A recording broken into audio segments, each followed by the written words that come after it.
Welcome to Paranormal Heart, a place where people can talk about their paranormal experiences.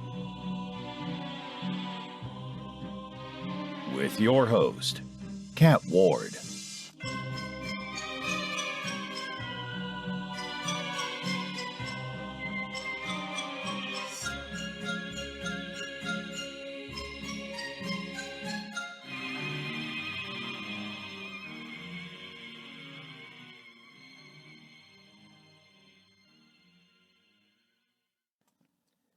Welcome back, folks, to Paranormal Heart Podcast.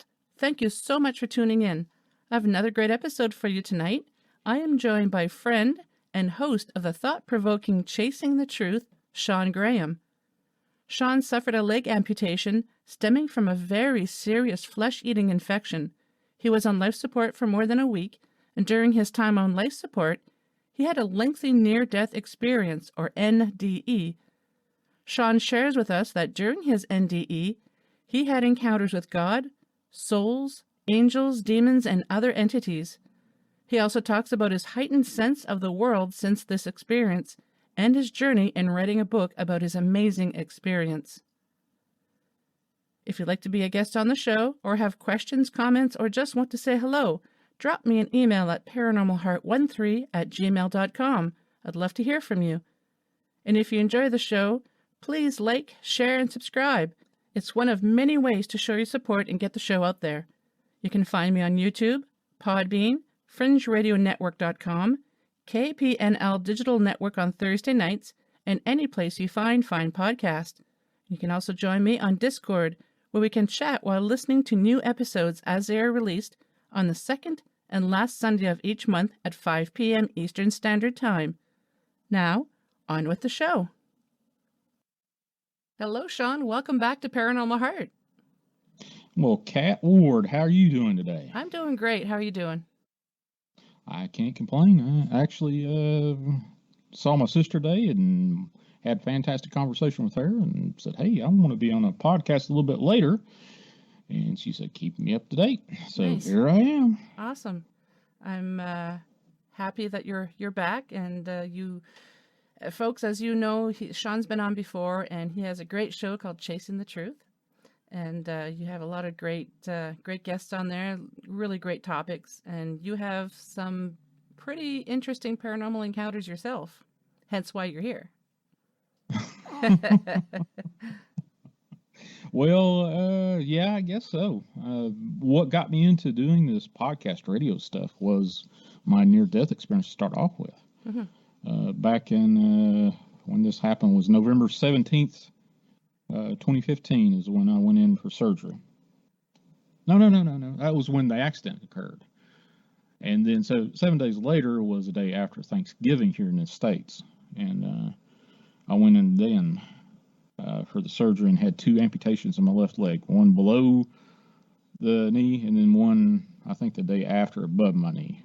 Had necrotizing fasciitis develop after the car accident. And ever since then, I think I was in coma for 9 days. The first 3 days, they couldn't even get a central line in me. That's one of those lines that they put in right above your neck or above your clavicle bone to ensure that they can, give you drugs and fluids, junk like that. Apparently, I was so shut down and near death, physical death, that they couldn't even get that in me. For whatever reason, they got a IV in me in the ER that night right before I went to surgery.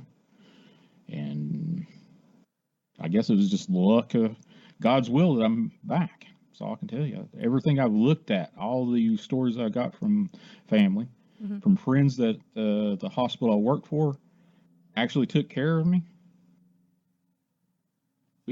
Honestly, I had one guy that was a respiratory therapist that he and I had known each other throughout the majority of our careers. And he come in and saw me while I was in the rehab hospital, and he cried and he said, if you do that again, I will kill you. But his name's Brian. I love that fellow to death. I ain't talked to him in a while. I have to reach out to him and see how he's doing. But There you go. So, what do you want to know? Do you want to know from start to beginning, or beginning to Yes. start, or what? Wherever you'd like to go. Maybe start like what was the accident, if you feel comfortable talking about that part, and then about the Sure. near-death experience, and yeah, and then we'll touch on the book later that you're writing about as well. Oh, okay. Well, which this is nothing new. I've said this, I couldn't tell you, a few dozen times on my own show and other radio shows and podcasts. I was drunk driving, and luckily I did hit another car, but I was the one that got the broad spectrum, the worst of it. Mm. You know, the other person did get hurt, but the big thing is you know, thank God that nobody got seriously hurt except for me. Wound up 7 days later back in the emergency room, and my leg looked like Freddy Krueger got a hold of it. Actually, I don't know, how graphic do you want me to be? I can be very graphic, or I can be kid gloves graphic. Let's do kid gloves. Okay, I'm okay with graphic, but I don't know about the listeners. Okay, so let's see. Gangrene. Mm-hmm. The leg was gangrene. And I'll leave it at that, and all the craziness that you can, if you want to Google that and see what happens at end-stage gangrene, and go for it. After that, I got a doctor that did my surgery. I had been friends with for several years because, you know, just associations of where I worked at. Mm-hmm. And he said, Shawn, you've got about a 30 to 40% chance of surviving the surgery. Not living the surgery, surviving it. He just basically told me, hey, you got less than a coin's flip chance of even living through what I have to do with you for the next few hours. Well, that part of your encounter, I didn't know. Wow. Yeah. So, you know, he just basically handed me a death sentence. He's like, yeah, you're going to probably die, bud. So he pushed a bunch of drugs on me. Of course, I was hurting 50 shades of pain all over the place. And I had really severe sepsis from the necrotizing fasciitis, the flesh eating disorder. So obviously, you know, I wasn't in a medically sound or mentally sound state. So I will just put that out. Mm-hmm. But he said, okay, name your power of attorney. Of course, my sister was right there, and I named her and said, I just pushed a bunch of drugs on you, and you should be getting sleepy here pretty soon. So I said what parting words I needed to say to my brother and my sister. And next thing I knew, I wound up, and this, actually, I was on another radio show called Tripping the Void with Rope. His last name's Roop. And I told him about the void, and he said, man, you're scaring me about this void thing. So anyway, that's kind of strange that well, anyway, it's just strange. I scared somebody that his show's named after what I was explaining about. Yeah. But anyway, I went into this void, and the only thing that was in there was just me. Not my body, not my ability to say anything. I tried to scream. I didn't scream.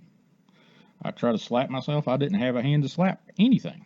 Couldn't see, couldn't hear. All it was me and my consciousness. And that changed a lot of how I see life. Everything that you do in this life, everything that you say, gain physically, it was all for naught. It was what you can take across that threshold, past the ethereal, into that void with you. And I've called it several times, even in the book. I call it my version of the river Styx, transitioning from life to death. Mm-hmm. And it taught me a lot of things that I thought I valued greatly in life. Like I had to have a car, had to have all kinds of electronics, which obviously I have electronics. I couldn't do this show or anything like that without Mm-hmm. that. But it flip-flopped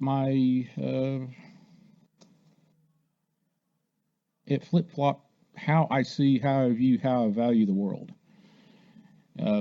Friendships, by and large, friendships are more valuable to me than anything else that I've got right now. So a totally that, life-changing experience. oh, I was a SOB before I went in. Real, I can't imagine that. I really can't. You can't? Well, No. I've had other people that probably will differ with you on that opinion, but yeah, I think I'm a different guy, a different Shawn. Now, we can skip past that. You want to go into me explaining what was in the void with me, how I went through all that, or do you want to go to the point please. where I actually saw my first angel? Or do you want to see? There's all kinds of stuff. Wherever you want to go. Wherever I go. Yes. Okay. So, in the void, what I took across with me was the last love that I had, which her name's Shauna. And I knew I was alcoholic, and I was a raging alcoholic right before I lost my left leg. And I knew that I couldn't have her in my life and let her go through all this with me. So I pushed her out of my life. I pushed everybody else out of my life. Friends, family, the whole gambit. But I took her in with me. Now, here's the weird part. I saw her in her truck praying to God to spare me. And I said, did this really happen? She said, yes, it did. How'd you know that? So, anyway, taking her in with me through, if you want to call it spiritual or memory or whatever, that's what kept me from going insane in that void. She must have been really surprised when you told her that. Actually, she wasn't, but really? Just, yeah, she said, yeah, I did pray to God, and you just have to know her. She's not that religious, I guess. She's not that religious, but she did pray to God to spare me, to keep me alive. And yeah, now I went through all a lot of memories there, both good and bad. It wasn't like a life review or anything like that. I had a couple of life reviews, but I'll try to jump into that. That's about all I want to say about the void. It gets kind of repetitive if I start saying, well, I saw this and I saw that. Okay. After I spent lifetimes in the void, by the way, from my perspective.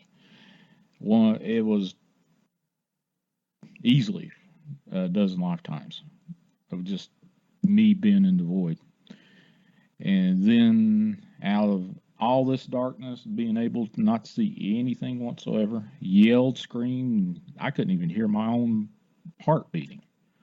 You know how you can calm down and you listen and you can hear your heart. I couldn't even hear my heartbeat in the void. And then all of a sudden, I did pray to God, and I said, well, obviously, whatever I did wasn't bad enough that I'm not in hell, so what's going on? The next thing I know is I see this one little eye pop open. Well, not one little. It was big enough for me to recognize what it was. And it opens up, looks around, and it looks at me, just one little eye. Now, the eye wasn't a human eye. It was a reptilian eye. Oh. Yeah, and it's looking at me, and I'm like, okay, what is this? So I tried to speak, and I still couldn't hear my voice. Couldn't hear me say anything. And then I closed.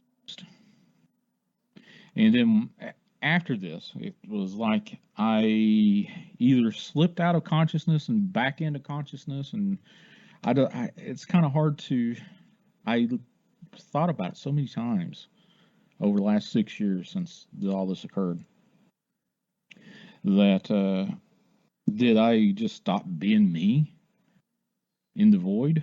And then all of a sudden I'd come back to not reality, or consciousness, and being able to realize, hey, I'm still here. Mm-hmm. I'd slip in and out of that, and then the next thing was another eye, different color. There were green, blue, yellow, and red eyes, all reptilian. Maybe I can't remember. No, there wasn't a brown one, but one would open up, another different color, and then another one opened up on another angle. And long story short, eventually I was surrounded.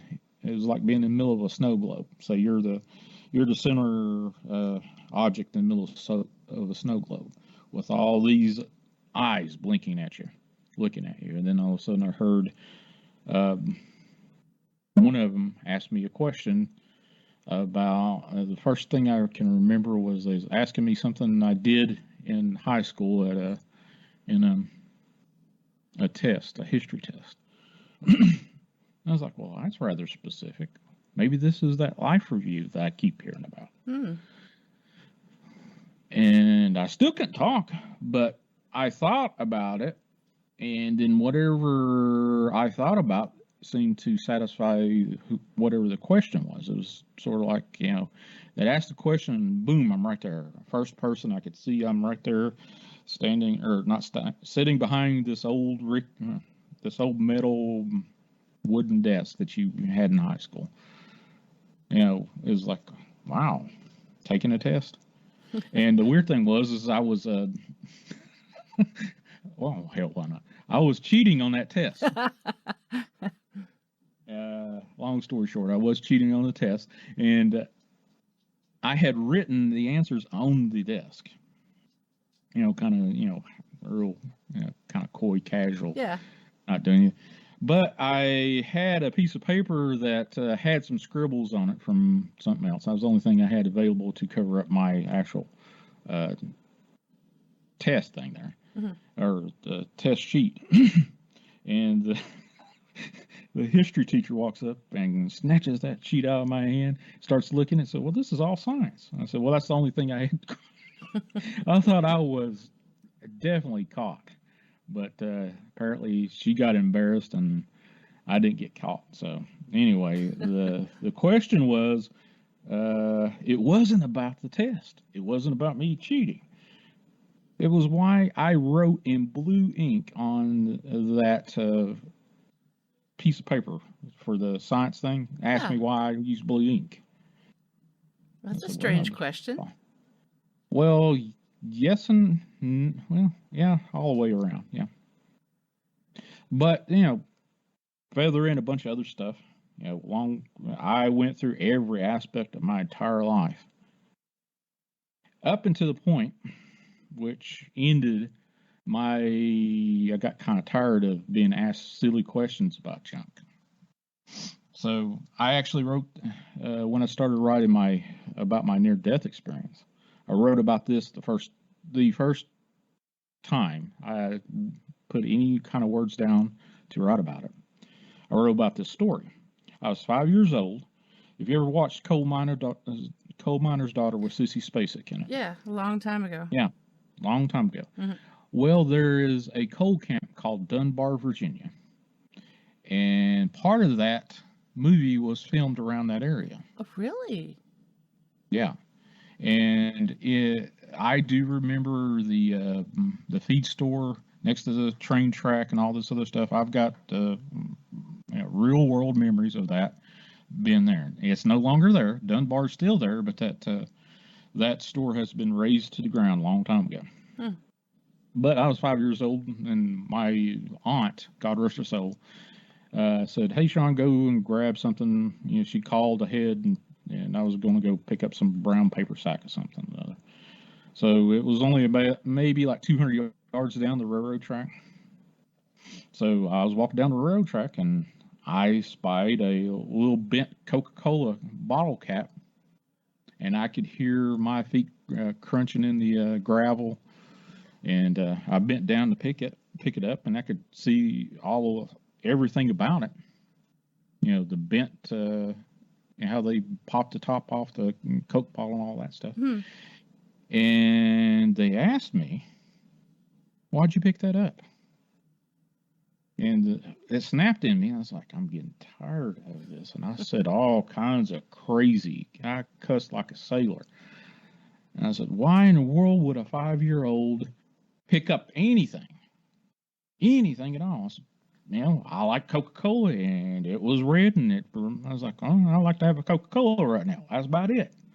And I cussed, and then I said, in the name of God, why am I still going? Is this way the afterlife's going to be? And then all the eyes went away. And I was in total darkness except for a set of eyes was off and not too far distant from me, but in front of this opal, I guess you would call it. Now I look at it as a gate. And the eyes was attached to a reptilian, sort of look like a humanoid. And obviously it was hesitant for me being there that I scared everything else away by saying the name of God. And I got curious. I was like, well, heck, I'm dead. What else is going to do to me? They're going to take me to hell? Okay, why not? I'm obviously here for something. So I got close to it, and I didn't say anything. I said, what is this that you're looking at? And it didn't say a thing. It didn't give me any kind of mind speak or whatever you want to call it. Mm-hmm. And I looked at the opal and looked at it, and it kind of, distanced itself away from me, like it, didn't want any part of me or anything of that nature. And I wrote quite extensively about that, but how much we're not going to be there that long, be here on this radio show for this long. But jump to a little further ahead of it. I got curious about this opal. Now, to describe the opal, if you look at a big cathedral door in a big church, mm-hmm. It was a little bit bigger than that. And to look at it, it looked like a car's paint job with, like pearl coating, that kind of... Right, yeah. Iridescent kind of thing, but it was swirling around like a spiral galaxy. And I looked at it, and I was like, well, I wonder if I can touch it. So I reached out, and I had a hand now, reached out and touched the thing. And it felt warm, but also felt like putting your hand in, say, sort of like a bucket of warm paint. And for whatever reason, I don't know what happened, whether I fell into this opal, or as I was pulling out my hand from the touching this thing just sort of consumed me, or I fell into it. Whichever way you want to look at it. I still debate what really happened there. But it was like my senses were bombarded with every sensation you could ever come across. It was like being in the middle of New York City for the first time in the middle of rush hour, and you hear all this stuff. It felt like I was on fire. Felt like I was super cold, all the way down to the chill in my bones. I couldn't hear, but I could also hear everything going on. It was just like I was at extremes all at once. It was like my senses were just overloaded. Yeah. I felt everything all at once. And I remember sort of being in a fetal position. That was the last time I remembered having a physical body for a while. And even if I closed my eyes, which obviously I had eyes, I had some sort of corporeal kind of body at that point, but I closed my eyes and still couldn't block out the visual, couldn't cover my ears or anything like that. Every part of my body was on fire or freezing or everything that you could come across. Think of that would be a stimulus.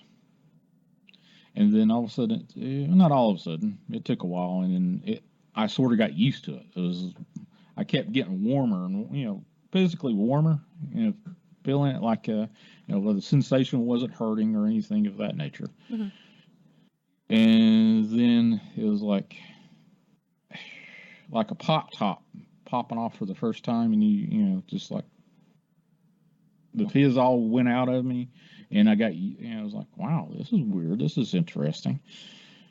And then I realized I was not in Kansas anymore, and I wasn't where I was with all these eyes in the void. And I realized I was what I thought and now know was heaven. But there was this form in front of me that was energy, I guess. Big fuzzy ball of energy. Best way I can describe it at that point. And what I came to at this time, now I've named this angel since, but Here's how right before I started saying, "Hey God, I will write this book," I had no idea what this angel's name was. All I could say was I felt its presence. I knew who this angel was just because it felt so familiar to me. It was like a brother or a cousin or somebody I knew for my entire life. Mm-hmm. And how I explained to everybody on my radio shows and podcasts, and when I was trying to explain who this was, instead of having to go back and remember the angel I said I had a familiarity with, I nicknamed it Bob. So, that's how I kind of, gave it a moniker and say, you remember Bob? This is the angel that I'm referring to. Mm-hmm. Actually, my friend Julie, she and I had a discussion about Bob earlier today, and that's how we referred, instead of having to go through that little spiel I just did. And Bob said, "I'm here to help you remember, not help you get acquainted, help you to remember who and what you are." That's interesting. Well, up until about 88 days ago, it was one of those needling little things. Okay, what did that angel mean? Mm-hmm. Yeah, that was so confusing to me. I told that story, I couldn't tell you how many times, and everybody asked me, "Well, what did he mean by that?" I have no clue. Up until about 88, around 88 days ago is when I started remembering. When first started writing about this thing. But at that time, to that point, all I could remember was him saying, "I'm here to help you remember." And every place I went, except for before God, which nobody was there with me before God that I didn't bring with, unless God allowed it to happen. So the angel wasn't there when I was with God. So that being said, after that, I visited every place that I even had a whim to visit. The one thing that Bob the angel left me with is all you have to do to be somewhere is remember where you want to go and realize you're there and you're there. And I think about that almost daily. Minus, there's a couple other things I remember daily about it. But I guess that might be the reason why I can remote view now. All you have to do is realize you're there and you're there. And any whim I had, any thought I had, I was automatically there, no matter what the distance was, no matter how far back in time and forward in time or whatever that I wanted to go, I was there. So that being said, the point to the point I had an argument with God. I couldn't tell you how many eons I spent there, lifetimes upon lifetimes. You couldn't even measure in lifetimes. It was so many years, so many I think that's the one thing that I come back with after I woke up out of the near-death experience is I have a problem, a serious problem with how I perceive time. Everything's in fast forward for me. 1 hour is like a second. 1 day is like a second.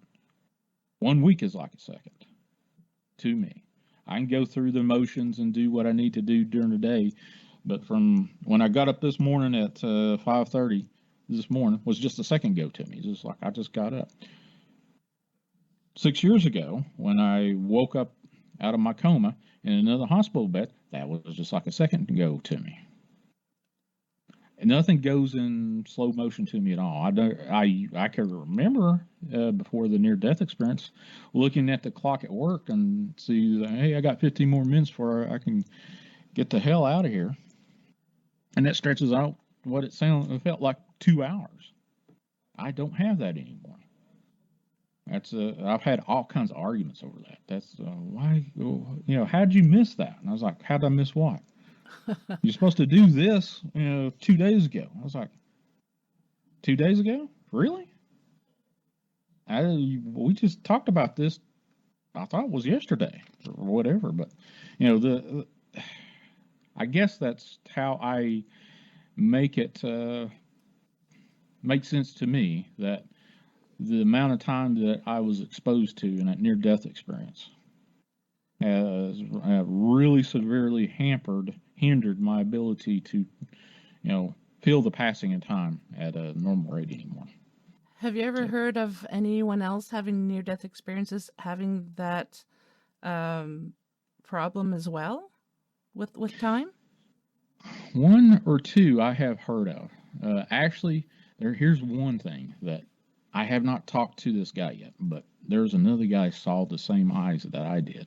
Even to the point he had the eye tattooed on the back of his hand. I've seen the tattoo on the back of his hand. I've got his telephone number, and I've tried to reach out to him a couple of times, but actually, let me write that down. I have not reached out to him yet. Not been able to contact him, but I was given his contact number and a picture of his tattooed hand. I said, well, I'll be damned. That is the eye I saw. Or one of the eyes, anyway. Did he have it tattooed in color or black and white? Wait a minute. I'll have to look this up. I've actually got that picture somewhere. But I have come across dozens of people. Actually, the last week I've come across 2 people that have told me bits and pieces of their near-death experience, and it's amazing how similar and dissimilar the near-death experience is between everybody. The one thing that comes to mind when you hear about a near-death experience, you probably say, well, there's a tunnel of light. Mm-hmm. Yeah. No fear of death afterwards, depending on, if they had the near-death experience in heaven or hell.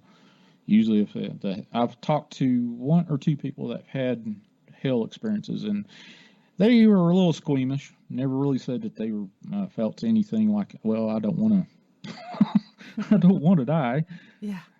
But that being said, yeah, I've come across a couple of people that sort of reminded me about what I experienced, and I honestly, I think we near-death experiencers have similarities. Like the overwhelming similarity is I don't have a fear of death. Mm-hmm. Amongst most of us. And then the tunnel of light, I did not have. I think the closest thing I could probably say was the tunnel of light was maybe that opal gate thing. And still, I don't. I can't really say that was actually a tunnel of light at all. But I don't know. You could say it, and you couldn't say it. Now, I find when people talk about their near-death experiences, there's not too many people who mention that they've gone to hell. It's usually heaven. Do you think that's because people don't want to discuss that, or that it doesn't happen all that often? Do you have any thoughts on that? I think, first off, if they do have a near-death experience, it's so robust, it's so unlike being here, you and I talking, over the internet, which is a miracle in itself. Mm-hmm. But, the 3D realm that we're in, you can see the microphone in front of you and the screen and all that stuff. In the near-death experience that I had, I was omnipresent. I could see behind me. I could see in front of me. I could be 30 miles away and view me as I'm doing this podcast, and all in between, and with extraordinarily easy effort, be able to consume all that information at once and make sense of it. And that's one of the reasons I have such trouble writing or coming up with, like I said before, right before we got on air, that I have this thing where I'm like a dog and seeing a squirrel, chasing that memory. I can be writing about, say, that my little 5-year-old version of myself while I'm, viewing this. I'm also, before God and talking to the devil in hell and some other things all at once. And, I can look at it from a perspective of seeing all that stuff at, 4 or 5 instances at once. And feel, I could follow the timeline a little bit, if you can call it a timeline. Each one of those little instances. But if I focus on one, the others go away. And then if I, start chasing another memory that comes along, then I'll see feel all the other instances. If that's about as vague as I can get, I guess. But I did find the tattoo, and it is in color, and it is green and red. Interesting enough. Were the colors similar to what you saw, what you experienced? The green is, red is not as vibrant. It may be just that it's on the back of his hand, so it could have been sun damage or whatever, but it looks like the eye I saw. One of the eyes I saw. I'd be interested in hearing if you were able to get in touch with them, the similarities that you two have had. That would be very interesting to hear about. Well, the buddy that got me the information about this guy, he heard just a little bit about the eye story that I just sort of offhandedly mentioned to you. Mm-hmm. And he said, "Man, you got to talk to this guy. He saw these eyes too." And I was like, "Really?" He said, "Yeah." Even to the point where he has this tattoo. And then he texted me the tattoo, and I was like, "Holy cow, he did. He saw what I saw." And I was like, "That's the first person that I have come across that saw those eyes." Wow. Which kind of validates that, hey, I'm not that crazy. There's a lot of points in time on a weekly basis that I will say, how in the hell can I say, hey, this is a near-death experience. I experienced this thing I just wrote here. And I've got 2 people that I have shared some of the raw writings with. And I always expect them to come back and say, "Shawn, you have been smoking crack," or some crap like that. And they haven't come back like that. They've actually said, "Wow, I believe you." It's amazing. It's amazing to me that any paranormal experience, whether it's near death or if they've witnessed ghosts or aliens or whatever, everyone always seems to doubt themselves after having an experience like that. True. Especially, I've come across a couple of people that are devout and say, "I did see this," and you can't tell me any way, shape, form, or fashion that I didn't see this or experience this. And push comes to shove, and you either take a bullet, Shawn, or tell us that this didn't occur. I would take the bullet because it all occurred to me. This is when I started writing about it. Before I started writing about this experience, I thought I remembered enough to fill Encyclopedia Britannica, the entire set, 3 or 4 times over. Wow. Before I started writing about it. Once I started writing about it, it was like the floodgates opened up. Every little nook and cranny I thought about before, where I would hit a blank wall or be able to look through a keyhole per se and say I can sort of feel what's behind that door, but I can't get past that door. Now those doors are opening. there's times when I remember a couple weeks ago I was seeing some of the 8 people that I argued to God with to come back for. Oh, really? Yeah, that's God. Well, we'll just jump to the end since I'm chasing this squirrel right now. So I hate it from the perspective of the listener, and so why didn't you keep going on the that perspective? And if you want me to keep on a perspective, I can try to do that if you like. Sure, if you could, and then we'll just jump to that other part after, if you don't mind. Sure. Let's see. What was on? Oh, the guy with the tattoo on his back of his hand. We were going down that route. Yep. I have come across a few people that reminds me of my own near-death experience.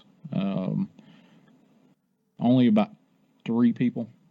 I've talked to probably about 20 people that I believe that they had something, and then I've had gut feelings that I don't know if you had one or not. Then I look back at it and say, well, if I told somebody that was not believer of near-death experience what I went through, they'll say, well, shit, Shawn, excuse my language, you can bleep that out. That's all right. I've actually had people say, I don't believe you.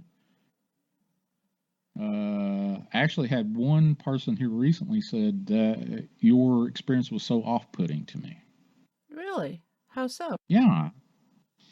Actually, it was that last show I was on, the Void show, Tripping the Void, and or Lighting the Void, not Tripping the Void, Lighting the Void, with Joe Roop, and they heard the first part of it. I did 2 complete shows, 2-hour shows with one right after another, 2 days worth, and they heard the first. I guess I don't know what part of it they heard. They never said, other than they just said it's off-putting to them. And all Joe was interested is tell me a little bit more about the Void. And during the commercial breaks, he said, "Man, you're tripping me out on this Void thing." I was like, "Wait a minute, isn't your show named Lighting the Void?" And yeah, apparently whatever I was telling him, it was just one of those things that he just didn't want to chase. I wonder why. I don't know, but yeah, it was the first night, and he said, "Man, I got to have you back," and then night 2 happened. So, did he ever have an experience similar to that? And maybe that's I don't why think he had a hard said. time.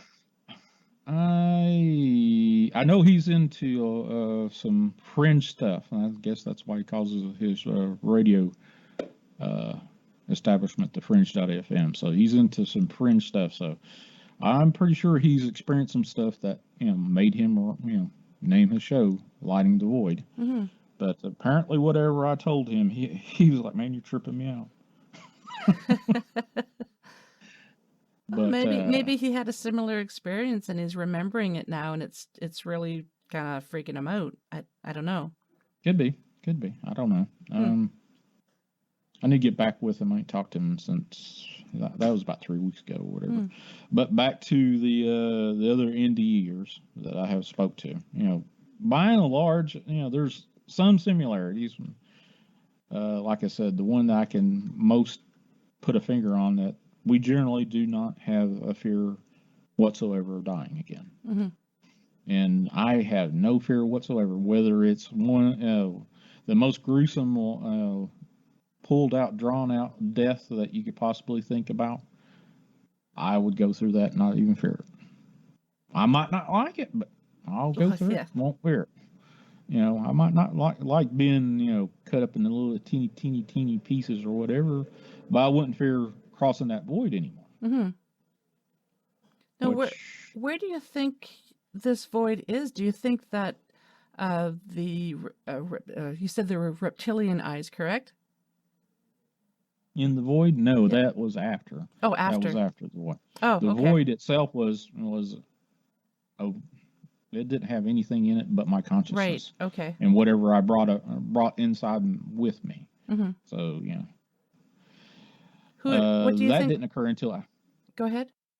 No, I didn't start seeing anything until I asked God. Obviously, this isn't hell. Mm-hmm. I'm not feeling any pain or anything like that. I'm going back to the Methodist days or the Southern Baptist days of hellfire and brimstone. I should be experiencing all kinds of uh, unhappy, uneasy moments, and I'm not doing that. All I am is me, Shawn, in the void, thinking, okay, what's going on here, and realizing what actually mattered in my life. After I got past that point and asked God, okay, why am I here? The rest of this stuff started happening. I guess I had to come up with my own Questions? little bit of truth. Yeah. A little bit of truth. Saying, okay, I value this over what I thought and worked hard for, and got into a lot of arguments in my life over stuff that, quite honestly, I just don't consider valuable. I've had arguments with people since then over stuff that they valued, and I'm like, I don't value that at all. They asked me, what do I value? Friendship, period. You can't take that anything else with you other than the friendships and the memories that you have, whether it's good, bad, or ugly. That's all you can take with you. What you share is what you can take along with you. So now, go ahead. Go ahead. No, you go ahead. No, I was just going to ask. You mentioned earlier about an ability that you received after this near-death experience. Could you touch a little bit more about that? Psychic abilities or anything that you now have after that encounter? Yeah, sure. Why not? One thing, a couple of people that I love and are near and dear friends with me now, Tina Bice and Danielle Borzan, which I'm pretty sure you've Danielle, yes. Danielle, fantastically. Both of them. She is. Yeah, both of those ladies. I've known Tina for probably like 5+ years now. But she quizzes me randomly. She'll say, okay, describe where I am at right now. What room am I in? That kind of deal. But 5 years ago, when we first started becoming friends, she kind of got the gist that I could see remotely stuff. And then there was something have to do with a safe in her house that she couldn't get into. And she said, can you see in that safe? And I said, what do you mean? Look in the safe and what's in the safe. So I was like, okay, there's papers, a will, and I think there was a baseball or something in there. And then a few weeks later, she got in the safe. She said, you were exactly right. Oh, wow. That's amazing. And I can't say that I can repeat that, but it seems like I can, depending on if I feel the person. There's been a couple of people that have come into my life and say, well, can you do this, or can't you do this on anybody that you come across? I said, if I feel a little bit of a connection with them, maybe. I have been able to take pain away from people. My current girlfriend, Shauna, I've been able to take pain from her, headaches and whatnot. And other people that are friends with me, I've been able to help them out with that similar ailment. So the remote viewing kind of flips me out, because I honestly, it's kind of freaks me out that what I experienced over there, I brought back with here to a certain extent. Honestly, sometimes I wonder if I'm in. Here's another one's going to freak you out. Sometimes I wonder if I'm still in a near-death experience. Oh, really? Writing my, not necessarily writing my book, but I have went through writing my book and go into this trance. And sometimes I'll get out of the trance and I've wrote quite a bit. And sometimes I'll write maybe 1 or 2 lines and then like, okay, I just did a big trip here. Why didn't I write anything? But I've, even before I started writing, I would have a lot of deja vu, and it kind of fell off didn't have deja vu there for a few years. But after I started writing the near-death experience, the deja vu came back. But there's points where I've had deja vu so much, like I've seen this. There's no way that I know I haven't experienced it because it just happened, but I have seen this. I've seen people come in through my door that I hadn't seen in years, and as soon as they walked through the door, I said, "Yeah, I knew you was coming." And this is something that you did not have before your near-death experience? Nope. Absolutely not. I would have done a whole lot of different things if I had this before the near-death experience. But yeah, the remote viewing is one of them. I can feel others think about me, especially if it's one of the 8 people that I've argued with. At one time, I only knew three of them, and then it grew to 4, then 5, and then here recently, I think I know all 8 of them now. I think there's one that's I'm kind of debating on. I've actually Danielle and I've had a couple of discussions, and with the other, I've only told 3 people out of the 8 that I definitely argued for you before God to come back to help. And I've told 2 of those 3 about the 8th one. And then I talked to Danielle about the 8th one. I've actually sketched all 8 together. And actually, I'm sitting here looking at the freaking sketch right now. But I sketched all 8 together, and I'm not going to name the names or anything like that. But yep. Okay. But I've shown the sketch to 2 of the 3 that I've told, and then Danielle, and she said, "You're connected to something. I don't know what you're connected to, but you're connected to something." And I said, "I had a dream, and I sketched this dream out. And I don't know this particular person right here. I can feel them, and it's grayed out. I couldn't even tell up until the last couple of days what sex they were, whether male or female. Couldn't even tell." And I had 3 people said it's probably female. And I said, "Well, I'm glad that you can feel that, but I can't." And then the last 2 days, I actually did some meditation, and I asked God about it. And then all of a sudden I got was, "You need to stop looking. You need to stop looking. You need to stop looking. She will come and tell you that I am the 8th one." Oh, that would be interesting. Yeah. How do you think you'd react to that if someone just walked up to you and said, "I'm the 8th person"? I don't know yet. There's somebody that I think might be the 8th person. That's the weird thing, because Danielle actually told me the same exact thing once she saw the thing and she did her reading. She told me that this person will come and tell you that they're the 8th person. There is a person that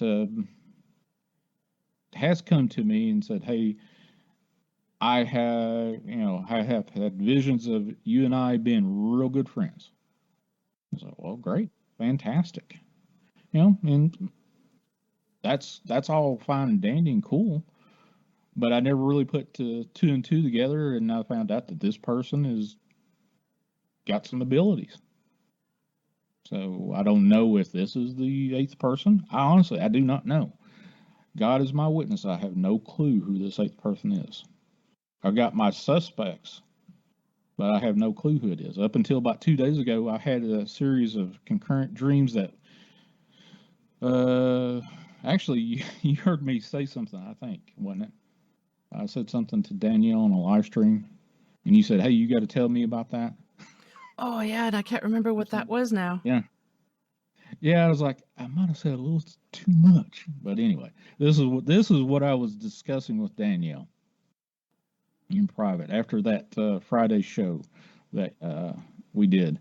I spent on the phone, or not on the phone, and backstage of the show with her another additional, I think, 2.5, 3 hours, and we went all over the place. As soon as she seen this sketch that I have uh, done, I'm gonna resketch it because I was like, well, I can't do it on.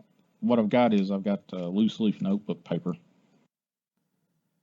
and I sketched it out there, and I finally said, well, I'm going to have to draw, so I went ahead and bought me a sketchbook. So I got a sketchbook here. Now I haven't done anything with, but I'm going to redraw that vision. But the last 3 days, 3 nights, I have had a series of dreams that have linked me back to those 8 people. And there's some other stuff that happened that I'm not going to get into because it gets a little dark.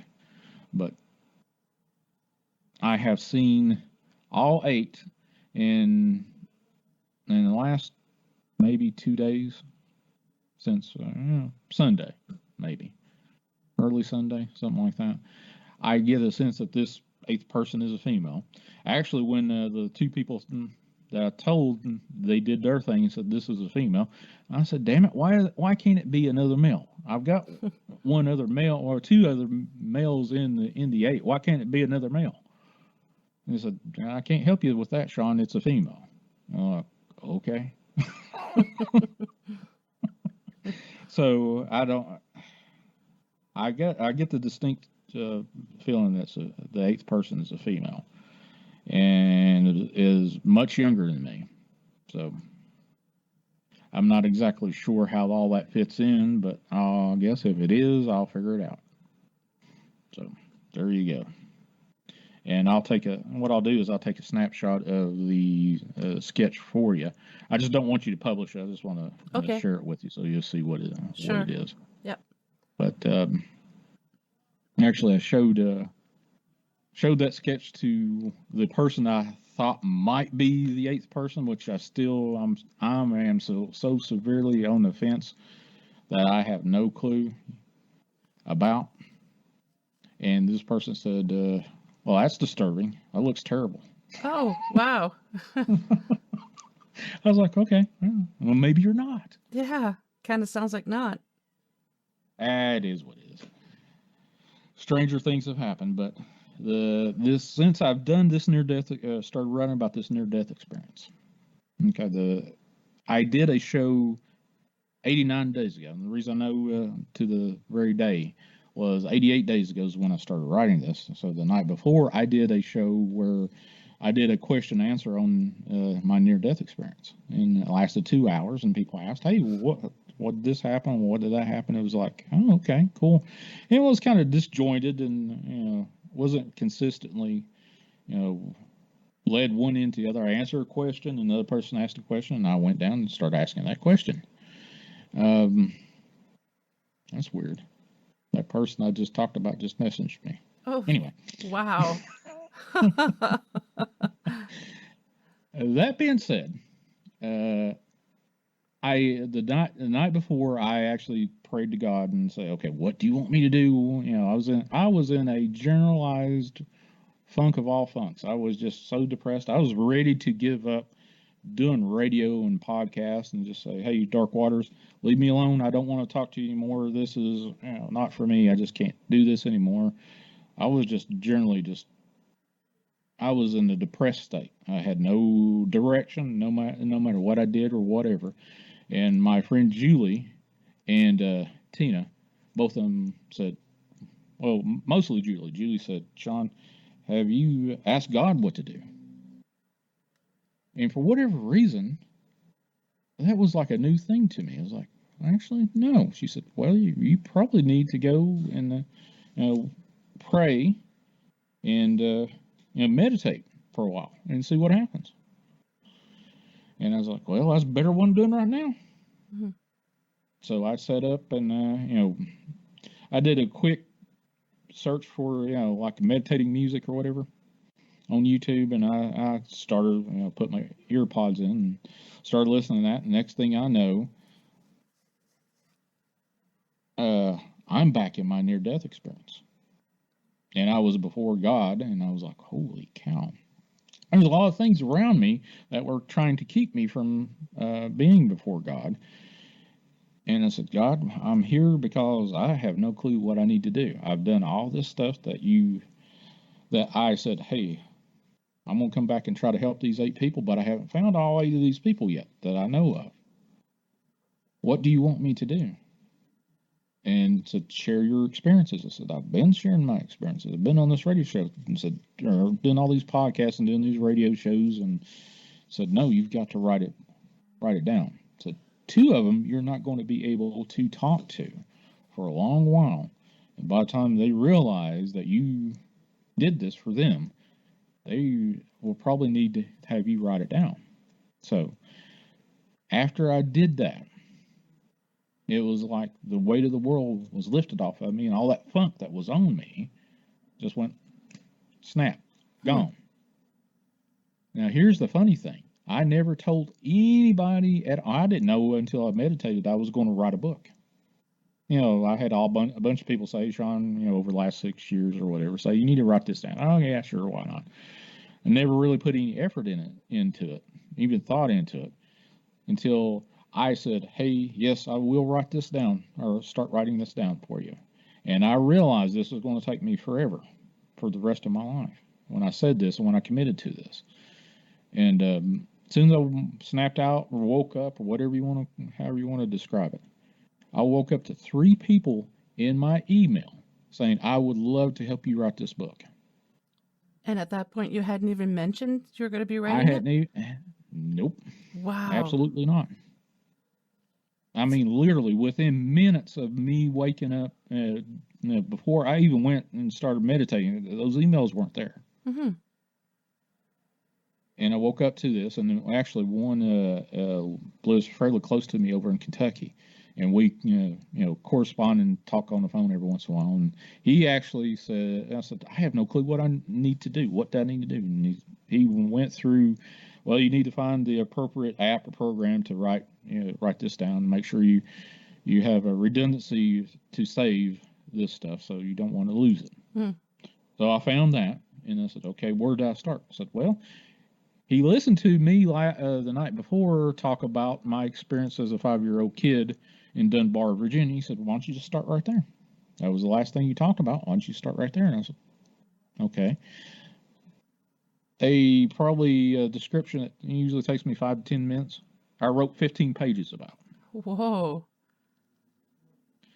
And I remembered so much about that thing. It was like, open up a door and walking through it, and I'm right there. And like, holy cow, what is up with this?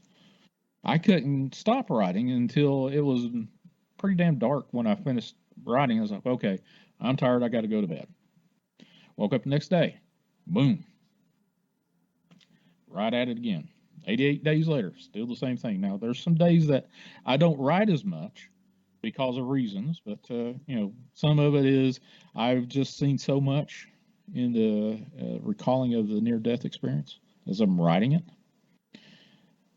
that I'm kind of going, okay, what do I need to write? And I've got to the point where I've changed up how I pray in the mornings when I get up.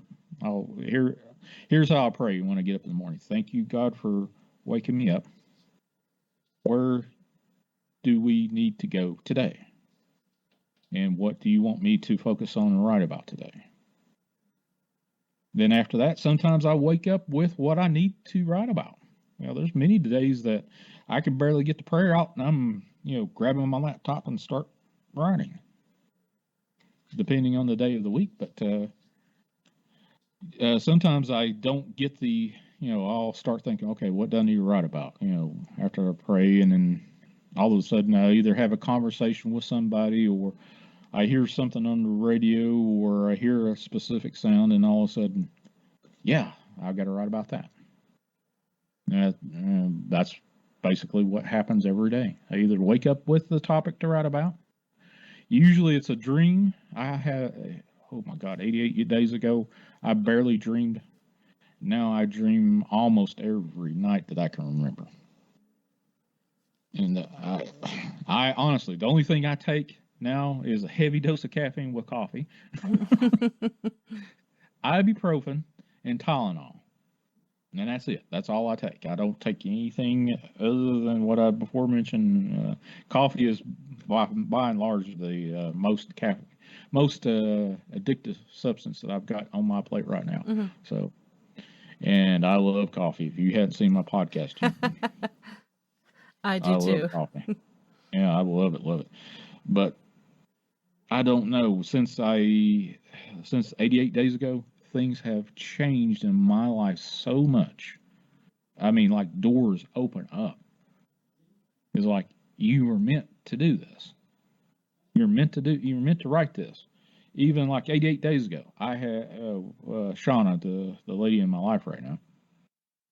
I had no clue what she was doing. I hadn't, after I pushed her out of my life 6+ years ago because of my alcoholism, I just didn't need her, going through that with me. I had no clue anything about her.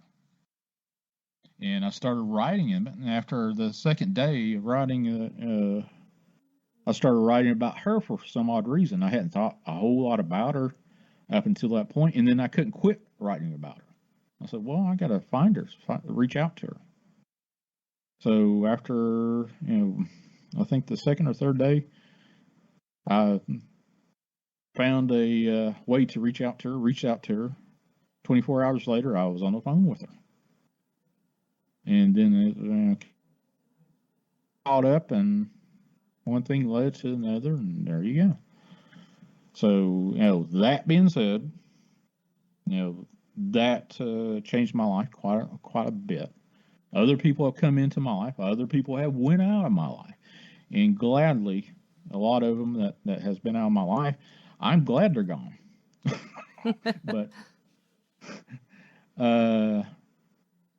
it just seems like I needed to go through and I'm not belittling the experiences I had with people that are gone out of my life, but I needed to go through those experiences to show what I needed to do, what was coming up before me to do this near-death experience writing. But after 88 days ago, I said, yes, God, I'm going to do this. Things just happen one after another. Okay, well, I can see issues coming down the road, and I'll think about them and I'll say, okay, God, how am I going to, couple or, kind of avoid having this issue or, whatever. And as recently as today, an issue popped up in my, right before me. I said, okay, God, what do I need to do about this? I know this is going to be an issue that's going to come down. Before an hour is up, that was solved, and I didn't have to lift a finger. That's amazing. I'm not going to go down to personal stuff, but there, all that has opened up, and one thing leads after. If you want validation, that's the validation for me that hey, I'm supposed to be doing this. This stuff didn't happen before. Has not happened before. The popularity of my radio show, which I know it's going to grow just because everybody around me saying, "Hey, Shawn, this thing's going to keep growing and keep growing and keep growing." I'm like, okay, yeah, all right. Nope, that doesn't bother me. I'm not looking to say, "Hey, I want to be popular." I am an introvert. I may be a little bit extrovert, but you can see, like, if if I'm on a panel on a radio show or a podcast or whatever, and they get into some hot topics and stuff that I don't jive with, I'll just shut down and won't talk. But if I'm more at it, like with this near-death experience, I can talk for hours and hours and hours about paranormal, UFOs, you name it. If I got the heart in it, I can talk about it. But if it's kind of what's the word for it? I'm trying to search for it. If it's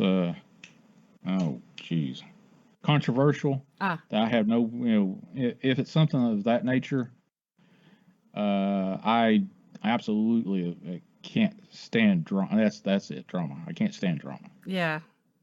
I cannot Same. stand it. Absolutely. If you're drama, whatever, I may talk to you for a few minutes. Out the door you go. I'm not going to talk to you until I need you for whatever reason. Hopefully, I won't. But that's the big thing. I just can't stand drama, and drama seems to find me. But I'll avoid it at all costs if I can. But holy cow! Let's see. Well, we've been an hour. I still got a lot to talk about. Yeah, so we can still go a little bit. There's a couple of things I wanted to touch on. Sure. You're still good. Sure. We just started a second ago, so Oh yeah, I know, right? Well, I remember when you said day 89, you were talking about your near-death experience on your show. I remember I was listening. I don't remember if I was in the chat room, but I was listening, and I remember the next day on social media, I saw that you had posted that you're going to write a book, and I thought, what made him decide to all of a sudden write? So obviously you were meant to do this. That was the story. Yeah. Like just it seemed like overnight, because I don't think I've ever heard you talk about writing a book about it before. If so, you didn't really touch on the subject a whole lot. So it seemed like just overnight, and it just blew me away. Well, more so me than you. Oh yeah, I can imagine. The big thing there was when I went in that morning.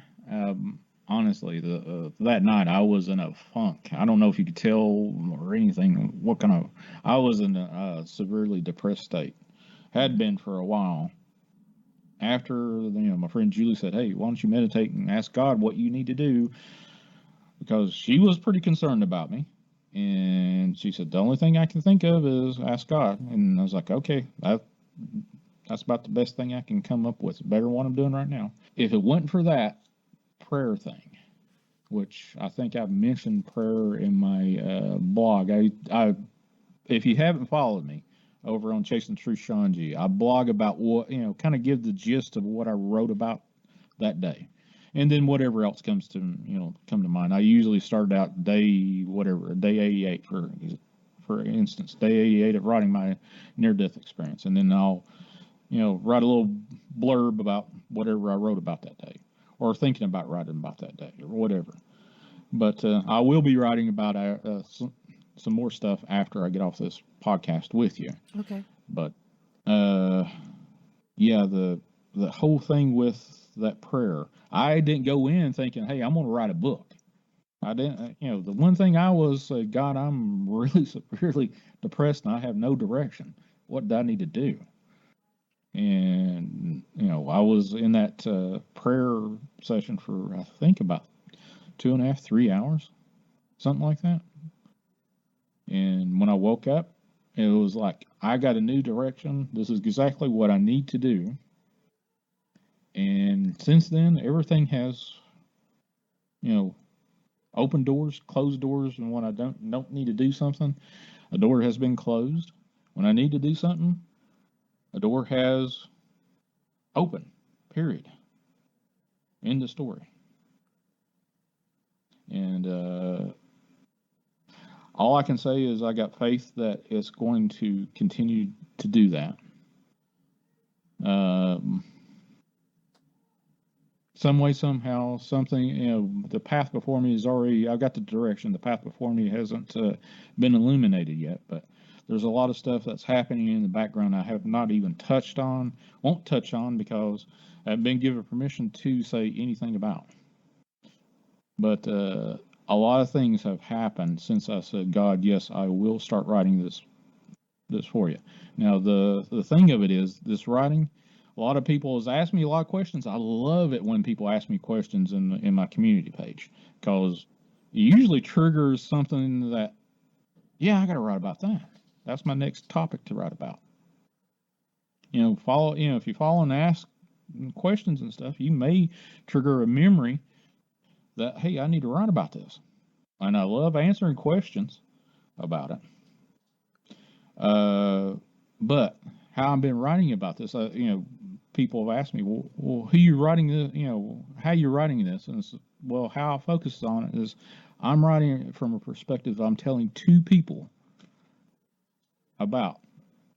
That's who and what I'm writing it to. I'm not writing it for everybody in this world to read, which obviously I think a lot of people might read it. A lot of people might grab it and say, "Holy cow, he's an insane guy," and put it on a coffee table somewhere or something like that. But who knows? I don't know. I think a But lot of I'm people writing. will read it because you talk about it a lot, and people who follow you, um, I know I'm interested in wanting to read it. Well, I appreciate that you're interested enough to read it. But there's going to be a lot of books out of this. What I have seen is whoever inherits, ownership of this journey that I'm writing, whoever inherits this is probably going to publish dozens of books after me, after I die. DW, Dark Waters have come to me, and a bunch of my other friends said, okay, especially Tina. Tina's like, well, you've been writing for 80 some days. When are you going to, start trying to publish this? I said, I ain't even got to the point where I feel like I need to do this yet. Yeah. I think what will happen is I'll probably have enough material to, publish 3 books, and I'll peel enough off to do the first one, if that makes sense. But It can take months to write a book, from what I understand, from what I hear from other people. Well, right now, I estimate I've got like almost 300 pages right now. Wow. That I've written, maybe a little bit more. I stopped counting at 150 some, and that was 2 months ago. Now you had mentioned earlier when we were chatting that you had some, I think, paranormal experiences happening to you while you're writing the book. Would you like to share some of those? Sure. Okay, so I have been naming angels and demons in my book. Not saying their names out loud. I don't. I've only told 2 people what specific angel's name is that I have been writing about. But while I'm focused on writing about these angels and celestial beings, so to speak, I have come in before angels being in my house, to the point where I physically see them standing there, and they're freaking tall. I live in a 100 and some year old house, and they got vaulted ceilings, especially at my front door. The ceiling's probably a good 12 feet tall. And I was discussing the disposition of my mother. She broke her hip a few months ago. Oh, sorry. And I was everything's going great with her, good. by the way. But I was discussing the disposition of my mother with my sister on the phone, and I rolled into my bedroom and I rolled back out, and I could see my front door literally. I could spit and hit it in the front of my upstairs staircases right there in front of me, and I see this 8 to 9 foot tall being standing there blocking out the doorway to my living room, and it was whitish grayish with little black streaks in it. And I rolled by, and I said, "Sis, you won't believe what I just saw." She said, "What?" I said, "I saw." It wasn't a shadow figure because it wasn't black. It was white grayish looking. And she said, "Wow, did you catch it on videotape?" I said, "I have no clue. I've got 11 cameras in my house." And later on, after I had to, I went back and looked, and it was gone. But I went back and saw, in my hall camera, you see me discussing, whatever with my sister. And said, "Well, hold up, I just saw this." And you can see me look back and, look back and forth a couple of times. I said, "No, it's not there," but I did see it. And the one camera that should have caught the thing, my living room camera that can see into the hallway through the door, was offline. Don't know That's why. interesting. And that's never Yeah, happened before. well, there's times where the cameras will go offline for whatever reason, and sometimes I even have to go to the point where I have to reboot them. Mm-hmm. Go back to factory and reboot them and then reassign them back to my account. But all I had to do was go in there, unplug it, and replug it back up, and it got back online. Okay, why did it go offline at that particular point? So I've got all my cameras have little SD cards in it, and that SD card didn't capture a thing. It showed up to the point. Actually, that living room camera I had on record 24/7, so I had like 3 or 4 days worth of recording on that particular SD card. Simultaneously recording, and it stopped about 2 hours before I saw that thing. Don't know why. Can't tell you. Kind of makes me wonder now if when the other cameras go offline, if there's something there and triggering the cameras to go off. Maybe. I don't know. Your guess is as good as mine. Yeah. I'm not gonna say no, that's not it, or maybe electrical glitch or whatever. Hard to tell. Sure, why? It's hard to tell. All I can say is I saw that thing. The camera that should have caught that thing should have been online, but it wasn't online. It was offline. It didn't. Even if it was offline, it had an SD card in it. It should have still kept recording. It didn't record. Didn't record anything. I actually had that thing set on 24/7 record. It didn't have an alert system on it, which all the cameras. Actually, I turned that thing off to where it just alerts and starts recording when it senses movement or a certain decibel level or something like that. Right. Yep. But at that time, it was on 24/7 record, and it just stopped recording.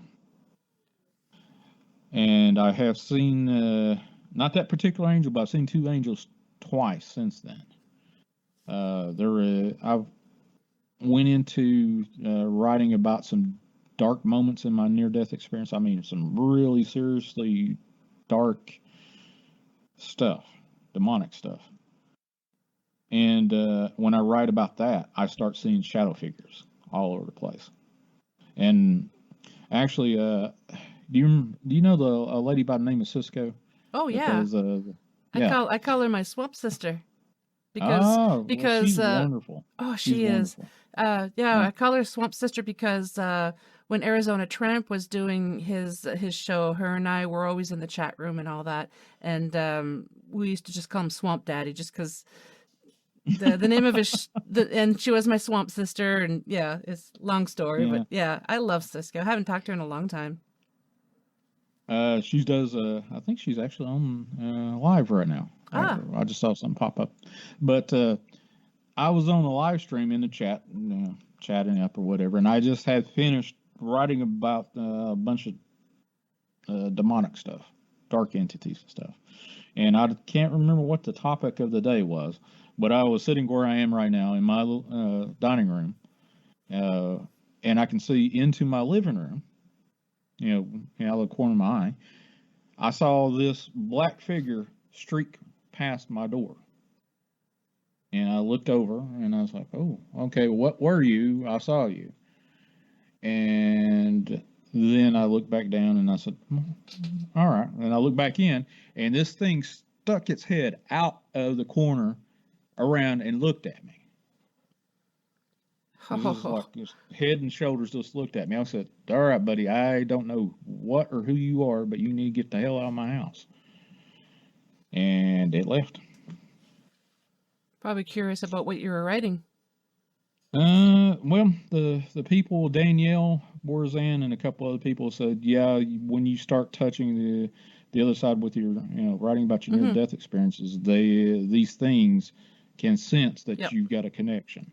Mm-hmm. And then they say, oh, well, what's going on in this house? Let's go see what's going on. Yeah. There have been times when especially when I've been writing about angels, there was one moment in the middle of the day. Now, not all this activity happens at night. Middle of the day, I was writing about 3 specific angels, and I see these orbs pop in front of me, and I'm blind in my left eye. I was seeing orbs in my left eye as well. Yellow, blue, and green, and white orbs. Just literally in different distances around me, like big particles of dust, but they were, about the size of golf balls.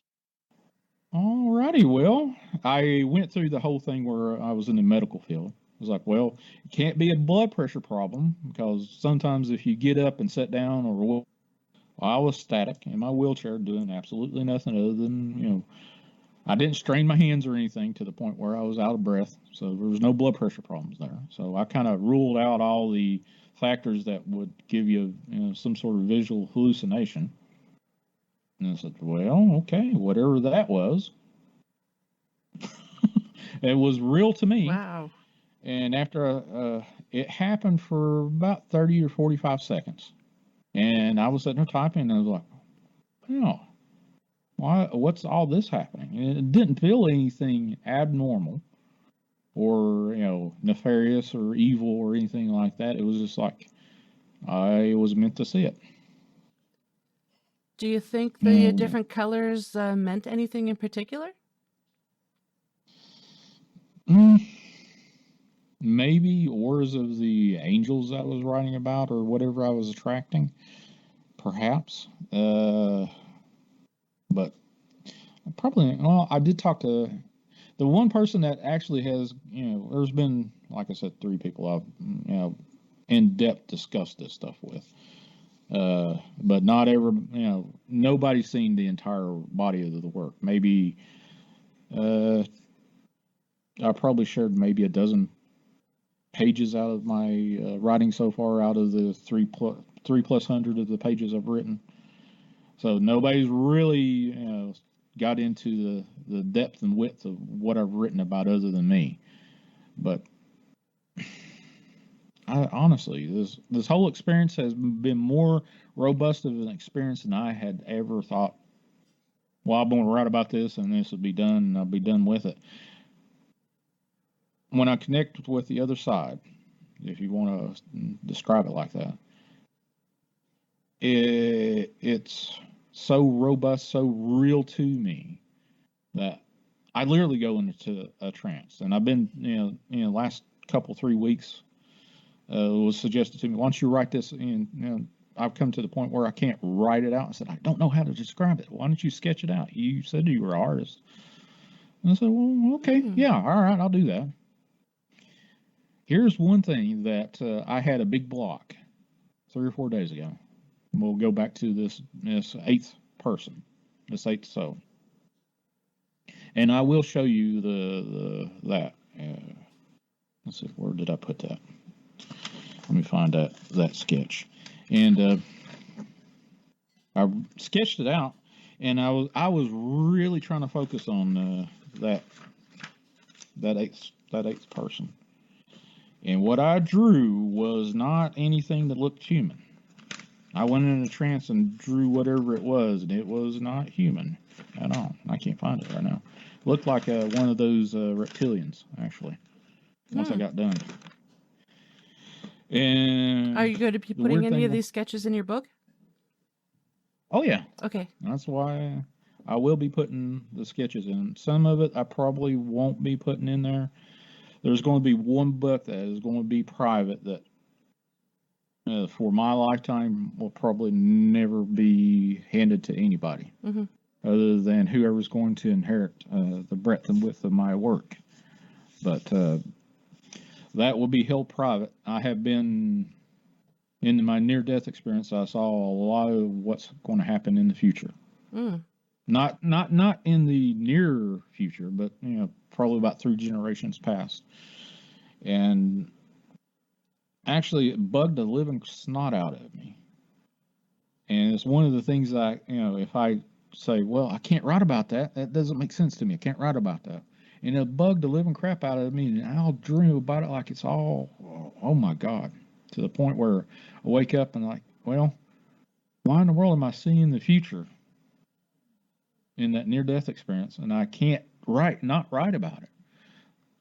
I said, this is about what happened in my near-death experience in all my lifetime, and this obviously didn't happen in my lifetime. This happened in the future, and it wouldn't let go until I started writing about it. Once I started writing about it, I could write about other stuff in my near-death experience. So I wrote a little bit about that today, some more future stuff. and I will keep all that private and hand it down. There's 2 people that that book's going to be for that are not alive right now. I haven't even been born yet. So I don't, actually a couple of people said, well, how are you going to hand that down? I said, good question. I don't know yet. I think I've got an answer to it, but I have to figure that one out. And then they said, okay, well, how do you know it's going to happen? I said, faith, knowledge that, hey, I had this experience. I will write this no matter what. I have to, or it'll drive me nuts. People ask me, hey, you need to take a break. It's obviously, this thing with the 8th soul that I really was focused on drove me nuts. And, the people around me that I talked to said, yeah, Shawn, you need to take a break. Just cut it out. No, I can't do it. If I cut it out, it will bug me even more. To the point, now I've got that part figured out to the point where, I can actually rest and not really just drive me nuts to saying, okay, who is that 8th person? I can't see that 8th person. I don't know who that is. I'm sure there's been a couple of people say, Shawn, why don't you just shut the hell up about that 8th person? And yeah. Oh God. I honestly, I think a lot of, I don't know why people don't think that I'm crazy that I talk to, that I've shared, real good friends with, dear friends, that I don't know why they keep saying, yeah, Shawn, you are driven to do this. I don't think you're crazy. You had an experience that you got to share. And I'm sitting here looking at this 8th person in this sketch going, well, who hell are you? Yeah. So there you go. Paranormal experiences while I'm writing this near-death experience. Do I expect it to happen next time I write? Probably. It doesn't happen every day. I can write and have a lovely rest of the day or whatever, and not have any kind of experience. But more often than not, I will experience a lot of stuff that happens. The weird thing is that happens is I'll see things just kind of walk in, through my hallway into the dining room and wherever, I don't know why in the world I see them while I'm getting a cup of coffee. I don't know why that coffee thing has anything to do with it. But I'll be at my coffee pot, my Keurig, and grabbing a cup of coffee, and then I see this whatever walk into through the hallway into the doorway to the dining room, and I can see directly into the hallway from my kitchen, standing there looking at me like, okay, I saw you. What do you want? And disappears. It was like curious. Now this old house, like I said, it's a century plus old. It used to be a hub for this general area. There was a feed store / grocery, whatever, that was on this property, and the footprint of that building is still here. I park cars on it right now. But other than that, I think since this was such a focus of years past, that it has its own what we call haunts here. I know there's a ghost upstairs. I know there's an old man that is associated with this young girl upstairs as well.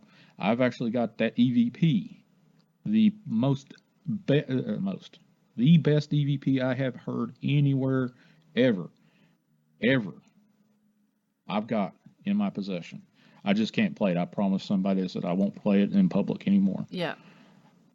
But that being said, that is the clearest EVP. It is louder and clearer than my voice, my late brother's voice, and the other person that was in the video's voice as well. Clearer than all 3 of us put together.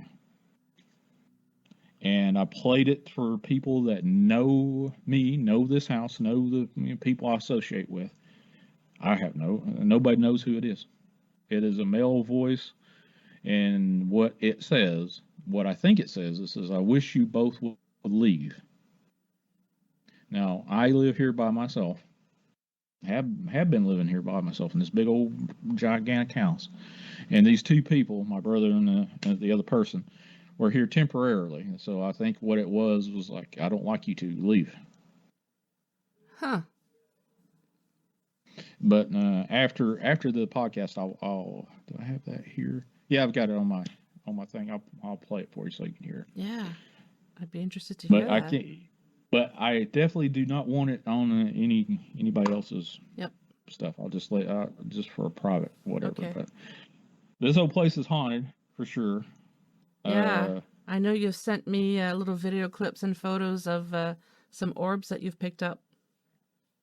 I actually published a couple of shows I talked about the first evidence I ever caught in this house, which was in my basement. I actually published that on my YouTube page in one of those little short things. I didn't realize I did that until I was reviewing. I was trying to get my my channel monetized for whatever reason. Google I ticked off all the stuff for my YouTube to be monetized, but they keep coming back for reasons that they don't mention. Just go back to the monetization policy. You violated something. Oh, okay, really? Whatever. That's I odd. have no clue. Everything is in green from what I see. I have no strikes, nothing. And I've got well over, by far, well over what I need to be monetized. But I tried again today. But, oh, good God, that's a headache and a half. That, yeah. Wow. Anyway, the orbs is on my shorts page. If you want to look at that, the dancing orbs. That's crazy. Yeah, I'll add the link in the show notes so people can find you on YouTube and take a look at that. Oh yeah, it's ever growing. I love doing live shows. That's my jam. The big thing about what I do is I've got this this want to share other people truths. Maybe that's why I call it chasing the truth. Yep. So I love live streaming. I love doing open line calls like the old Art Bell format. Mm-hmm. That kind of deal. I used to dread that. I hated doing that. Did you really? Oh my God. Why? It was like, I don't know.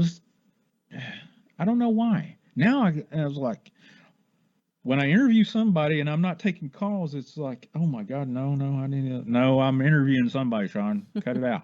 I want to talk to people. I don't know why that is, but maybe that's just something I've evolved in as I'm doing this thing. But yeah, I kind of feel that way. Specific? I feel specific.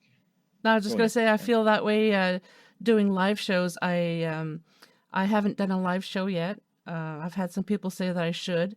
First of all, I don't know if I could figure it out, but it scares the hell out of me. I have no idea why. I don't know. Public speaking, maybe. Maybe it's just a real time. You've got people that will react to you as you're talking. And occasionally you'll get the people that want to bug you or make a jack out of themselves or whatever. And there's people out there that will do that, and I can honestly tell you a couple have flustered me a time or two. But that's what they're there for, to break up a good running show or whatever. No big deal. Once you get past that point, it all flows. I still get nervous when I go live. I got nervous last Saturday night before I got on. Yeah. Huh.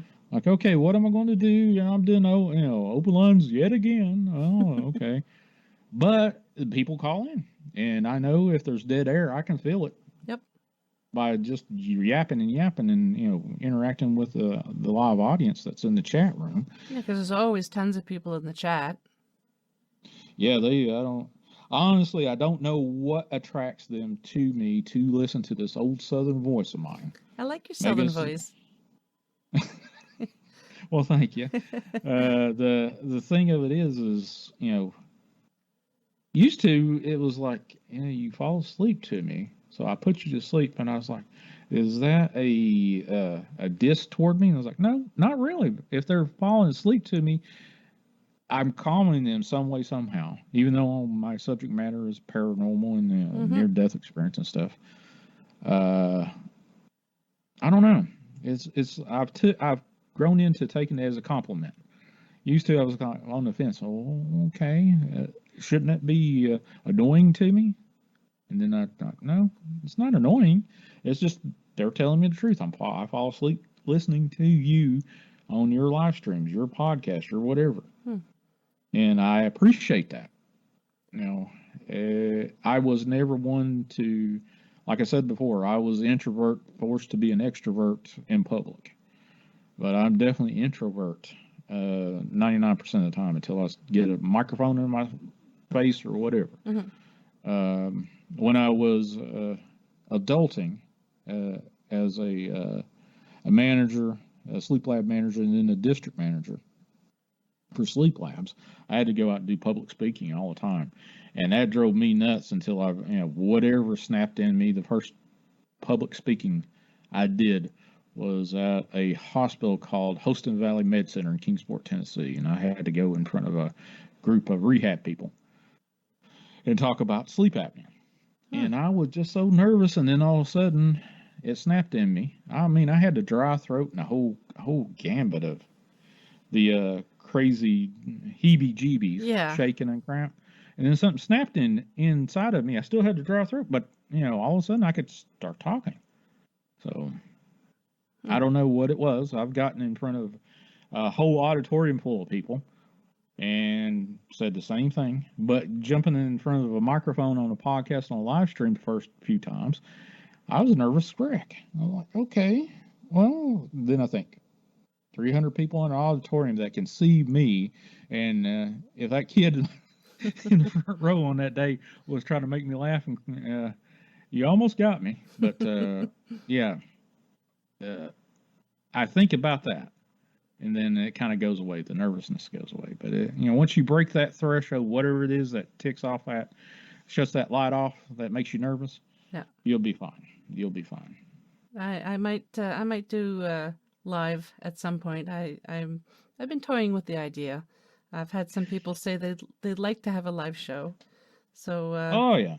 And I've had people too tell me that they listen to my podcast as they're going to sleep, just like you. Yeah. And at first I thought, okay, I didn't know how to, I wasn't sure. It's like, is this a good thing? And then they'd say if they fell asleep before the end of the show, they just pick it up the next day or whenever they had time to listen to the rest of what they missed. But I thought, oh, wow. Yeah. And then it's like, well, thank you very much for, because at first I thought, well, some of these encounters wouldn't keep you up, because some people, like, I don't find the show that I have is creepy, but because I am into the paranormal, and I thought perhaps that somebody wouldn't be able to go to sleep to those stories, but there are quite a few people out there that like to go to sleep to not just my podcast, but creepy stories. Yeah, I honestly, what I go to sleep isn't paranormal stuff. I usually go to sleep to tech geeky stuff. I've been following this guy by his moniker's LGR, Lazy Game Reviewer. Mm-hmm. I don't know what it is about talking about how to build old retro computers from the 90s or whatever, and going over that stuff. I don't know why it attracts me, but it's interesting enough for me to keep an interest to it, but also boring enough to where I fall asleep to the guy. Yeah. So it's comforting. If you want, maybe. I love computers. Don't get me wrong. I hate Windows now, but I love computers. I love building them and repairing them. But I don't go to sleep watching the paranormal. I do research quite a bit, just depending on what I'm researching. But the interesting thing about my near-death experience, some of the stuff that I write about, a couple of people said, I wonder if there's anything in the scriptures or whatever, the old text, that could possibly back you up. And I said, well, I hadn't really thought about that. And the one angel that I named, and I spelled it out phonetically, and there's only two people I've mentioned that name to, and the one person that said, Shawn, that's actually an angel. And I said, "You're shitting me, really? Hmm. Seriously?" "Yes, it's an angel." I was like, "Oh my." So if you mentioned validation, that was another validation thing to me. Yeah. The name I had not heard before, other than in my near-death experience. Would you like to share the name? Nope. Okay. That's But fine. yeah, that particular angel I have written quite a bit about. Actually, that angel I had seen through its eyes, watch stars birth and die, countless stars, and it's just I'm in awe that I could spend that much time, and it spent that much time looking at these things, and it was such awe at the grandiose, the extravagant, the simple pleasures of seeing what one word from God could do. And it spent countless time, stars, live and die, live and die, and live and die. And it would just, one right after another. It was like eating popcorn for it. Hmm. One right after another. And I think maybe that was part of how I have such a problem with time being so fast for me. Mm-hmm. Maybe that I shared its interest in watching these stars live and die. I don't know. That's part of one of the reasons why I said, okay, I wrote about this. And I didn't explain anything. I shared it with one person. Said, yeah, I believe you've seen that, Shawn. I was like, you don't think I'm crazy? Nope, I know you. Mm-hmm. And if somebody else wrote it and I didn't know exactly what you were writing about, yeah, I probably think, yeah, you're smoking something. but yeah, I don't know. The whole experience of me writing this has gotten a lot off my chest. But every morning I wake up, usually with, well, I got to start writing again. I can't not write. Yeah. I barely could get. Sometimes I can't even get my breakfast in me, or even start breakfast, and I'm writing. And like, okay, I've been up for 4 hours. It's 11 o'clock. I haven't eaten anything. And all right, let's go stop and go get whatever. But this is a journey that I happily am part of, starting down this road. When this will end is whenever I die. And when the book is actually ready, the first book's ready to be peeled out of what I'm writing right now, I honestly can't tell you. I might wind up, being, pestered, say, Shawn, I know you've been writing this forever and a day. I know you got enough to, publish a book. Let's start doing a book. That may be what's going to be the catalyst for me to, say, okay, let's go ahead and, I'll, sift out the pages I want to, for other people to generally look at, and then go down and start looking to publish that first book. I don't know when that's going to happen. I've got quite a bit more that I've got to write about. I have went back and reread some of the stuff I started writing back in the first few days. And I went back and added to it. I thought I had finished what I was triggered more memories. Yep. Yeah. And so I can see each one of the things I've had in the file system I've got right now.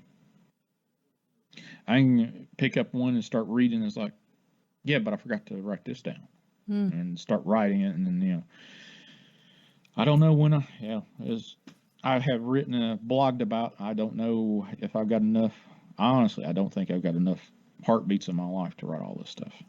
Hopefully I'll get enough down to share out what was meant for me to share out. That's what I'm trying to do anyway. Well, it sure sounds like you're meant to write this, and when you're meant to release the first book, I'm sure you'll know when it's time.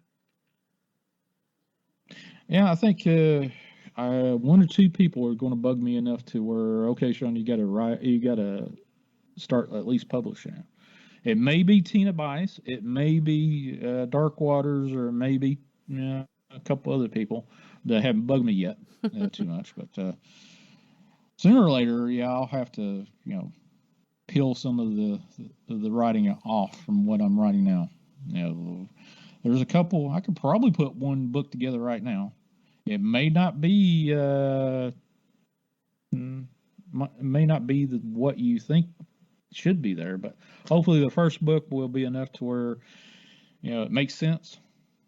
That's my big fear, that what I've written right now, I couldn't piece all that together to it'd probably be a 200-page book is how I'm going to feel the first book's going to be. Mm-hmm. Easy. So I don't know how much that's going to translate into. Is that going to make sense or whatever? Hopefully the people that I have associated with me now, that's the weird thing. The people that is associated with me right now have a strong writing background. So and that's the weird thing is how, everything is, come together. Mm-hmm. I befriended all these people, and it turns out a few of them that actually reached out to me have a strong writing background. Wow. Okay. Well, I don't know how to write. The tools are being provided to you. Yeah. So if you want to look at it from that perspective of a dude that barely can spell his name correctly, is writing something that is so profound to me that I'm in awe that I actually had to experience and come back to share it. I don't know. All I can say it's I'm meant to do it. Why I'm meant to do it, I don't know. Other than God provided that for me. Now, that being said, for the people that are listening, I'm not trying to sell a particular religion. I am a Christian, but I do not try to sell Christianity. You can be just about any faith base that you want. It doesn't bother me at all. And that's how I run my shows. Yep. I may be heavy on Christianity for a show or so, but I do not run it like, I can talk to a pagan just like I can talk about anybody else.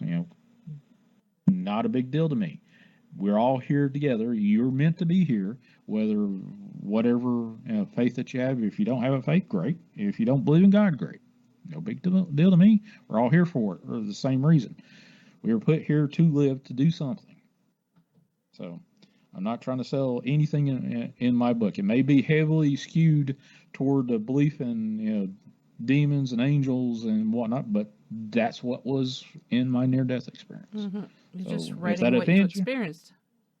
Yeah. Yep. But there's some stuff in there that's going to piss off a few people too that are Christians and whatnot. So I have no doubt about that. And I can't, all I can say is this is what God has presented to me to write. And if you find it offensive, sorry about it. That's just the way it's going to be.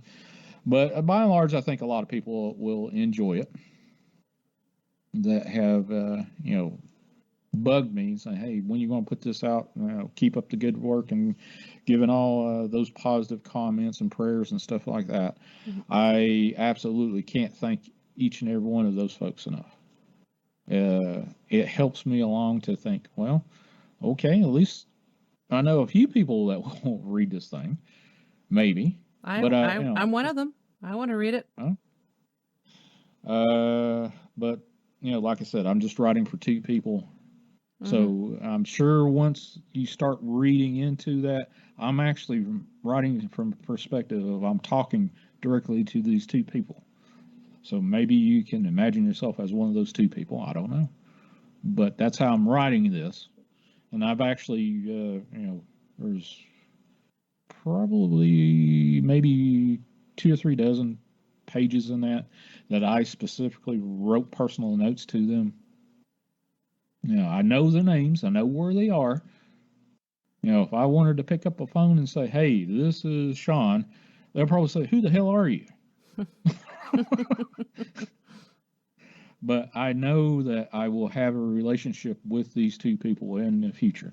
So that being said, I'm writing for these two particular people.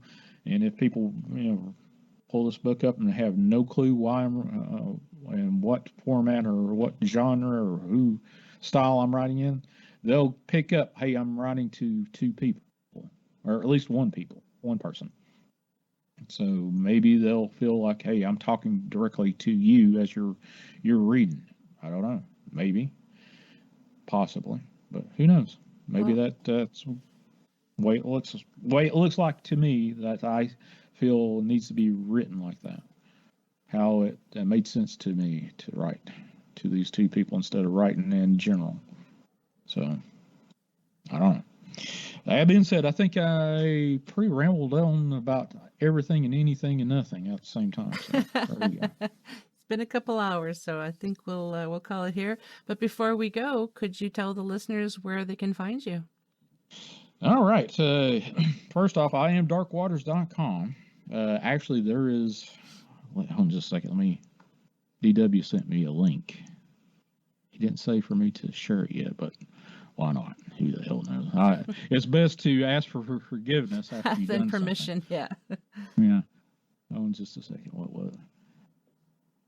It's called darkwatersradio.com, and it actually has every time that either DW or myself produces something, it will populate over on that page, darkwatersradio.com. So if you want to put that in your link or in your browser or wherever you can, keep your favorites, that's the place to go. Or iamdarkwaters.com. Shawn G, SHAWNG, all one word, at iamdarkwaters.com. I'm currently doing 3 shows a week, if not more, but 3 generally, 3 shows a week. Wednesdays, Fridays, and Saturdays. Wednesdays and Fridays, I am on my channel, Chasing the Truth Shawn G, on YouTube. And then I've got it simulcast out to my Facebook page and my Twitter page. And hopefully I'll get it figured out where I'll get it on TikTok and some other formats, but I haven't really, jumped onto that. My focus has been writing the book, and then, and podcasting and radio shows and stuff. That is secondary, but still good focus for me. But Saturday nights I'm on Dark Waters YouTube page, the Paranormal Radio app under Dark Waters, and then the Fringe.fm. I'm on every Saturday night, 7 to 9 p.m. Central Time. And yeah, there you go. I love doing all this stuff, and I think I'm driven to do it. Just depends on, if I live long enough to write this crap. So get it out. There you go. That's awesome. Thank you. Go ahead. You can also reach out to me at 931-994-6917. That's my show call-in number, but I do answer that thing. But probably not at 3 a.m. in the middle of the night. Yeah. People, if you decide to call that number, please be conscious of the time zone, and people do sleep. So kindly be aware. Call me in the middle of the night, though. Really? I have been called in the middle of the night. Yeah. There's last Saturday night. Usually it takes about 45 minutes for people to start ramping up and start calling in the show for whatever reason. I don't know what the catch-all is right there. But the first 30 minutes or so, I am sitting there rambling on and talking about whatever comes to my mind or whatever I prepared to talk about. And then the calls start rolling in after that. Mm-hmm. I got like 4 or 5 calls after I had finished that radio show. I spent 3 hours on. Usually it's a 2-hour show. Spent 3 hours on. And then I got at least 4 calls after that. Oh, wow. Yeah, I was like, are you still on there? No, I just got off there. I'm sorry. Should have called in a little earlier. Yeah. Oh, yeah, well, I'm sorry about that. I said, no problem. I appreciate you trying to call in. Just call either on my Wednesday or Friday show or on Saturday show. Now, Fridays is interesting. The last 2 shows we have been doing there's a friend of mine that lives in Allegheny County, Virginia.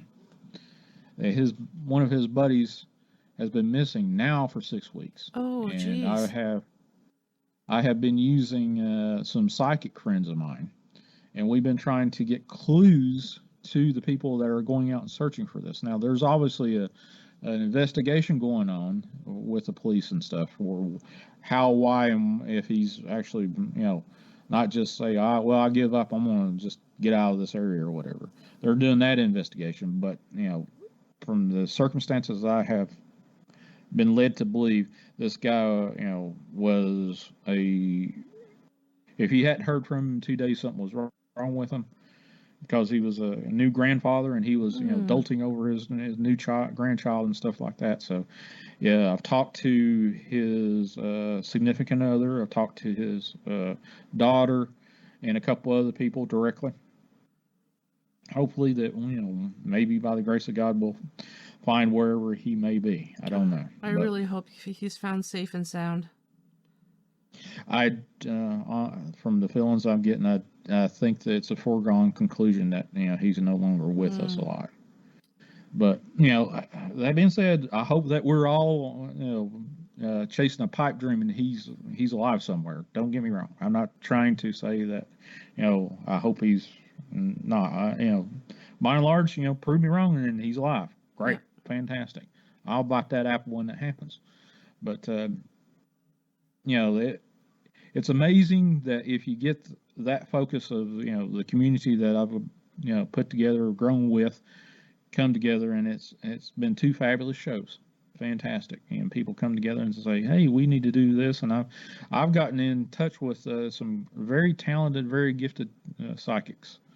I don't know how many more shows. I probably won't do any more shows on that, but I will be reaching out to the folks. I haven't talked to my buddy in the last couple of days. I need to reach out to him and see what's going on. But they've actually went out, and the people that are searching for Donnie, the guy's name, has grown. They're actually, going out into the areas that these psychics that I kind of, I don't know, put together, a ragtag team of psychics, fantastic people.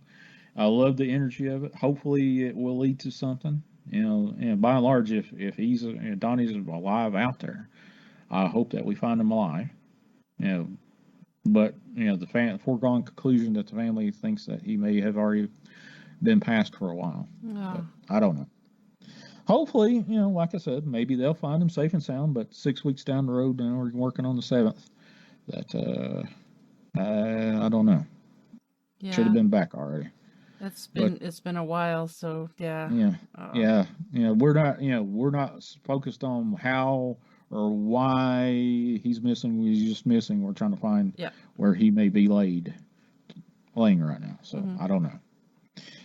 But that being said, we may have, I don't know if we'll do more shows, particularly like I did that as a favor to a friend, and it seemed to be pretty popular. But I like it. I like that format. I like the vibe of what was going on, those 2 shows, and the people that are associated with the shows are still associated with the shows. So you never know what's going to happen. Now, this Friday, the 13th, that's coming up, I've got Greg. What's Greg's last name? He was on my show. Does EVP work with famous grave sites, like over in Hollywood graveyards and stuff like that? I'll have him on this Friday 13th. So that's going to be something. Nice. That's going to be something. That's going to be live too. Oh, nice. Yeah. So we'll see.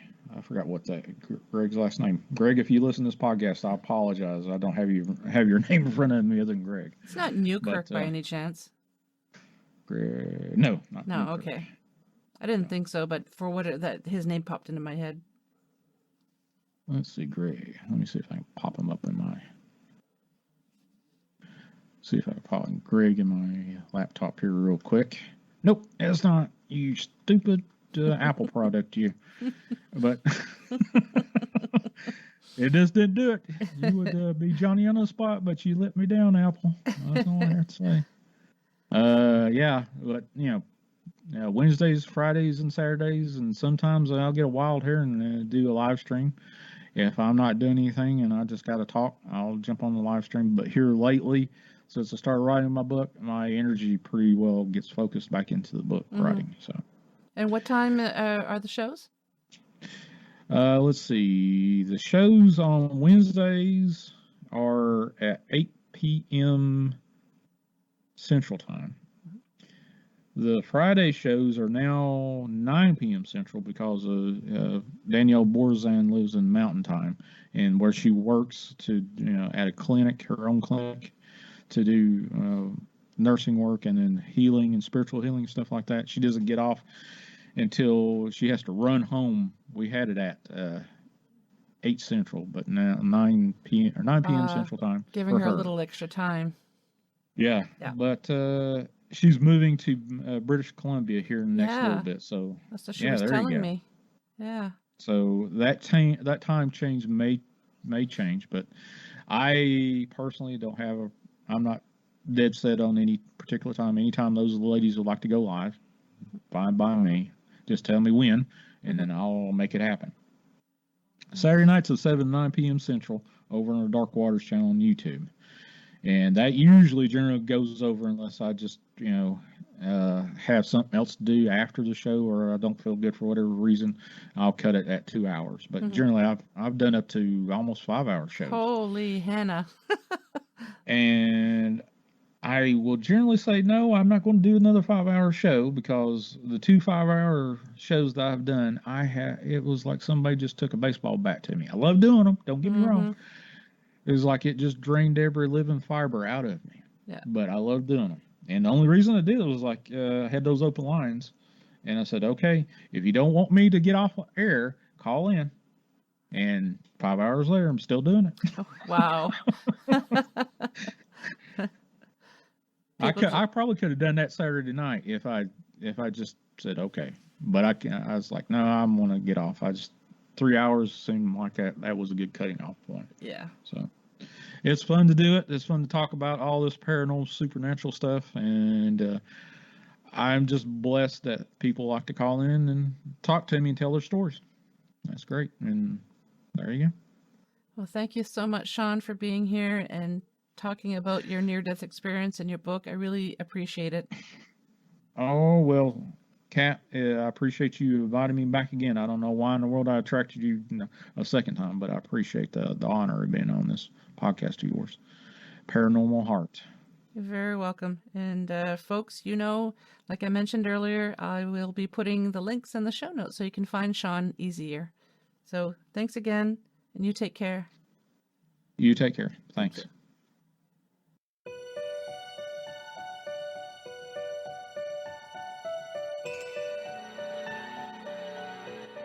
Well, we've made it to the end of another episode. Thanks so much for listening. Until next time, take care of each other. And if you'd like to be on the show or have questions and comments, just drop me an email, paranormalheart13@gmail.com. I'd love to hear from you.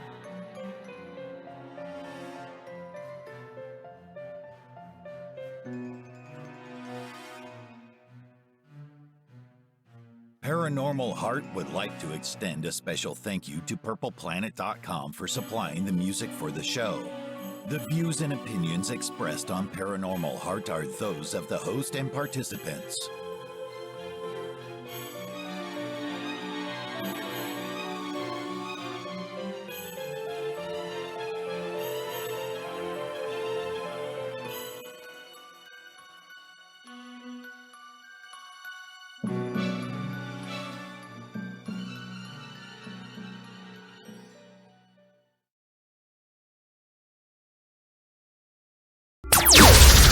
Paranormal Heart Podcast.